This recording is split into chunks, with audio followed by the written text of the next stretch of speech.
In this video, I'm going to teach you how to change the ink in Canon printer TR150. It's a very easy process, so make sure to follow along.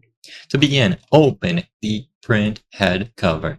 This moves to the replacement position like this.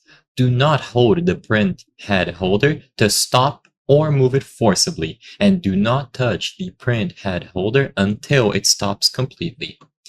Also, make sure to not touch the metallic parts or other parts inside of the printer.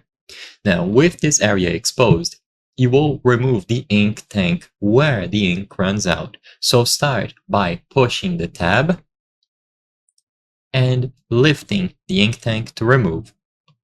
Don't touch other parts besides the ink tanks. And as you can see here, make sure that if you pull up the print head lock levers, you lock it in place again, so don't touch these, but if you do, be sure to reattach them properly.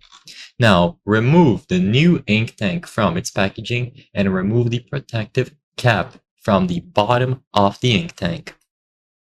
Once you have the cap removed, like this, by lifting up this tab, it is going to be ready to be inserted. So insert the front end of the ink tank into the print head at a slant and align the markers. So you will see the two arrows here. They should be touching roughly in this position.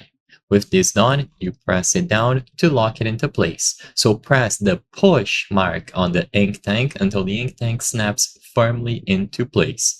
Make sure that the ink lamp lights up and you will be good to go. If it is slanted like this on this image here, make sure that you push down on it to properly place it into position. I hope I was able to help you. If this video helped you, consider subscribing. As you can see, according to our channel metrics, 83% of the people watching our videos are not subscribed. By subscribing, you can help us make higher quality videos. Thank you for watching, and I'll see you on the next one.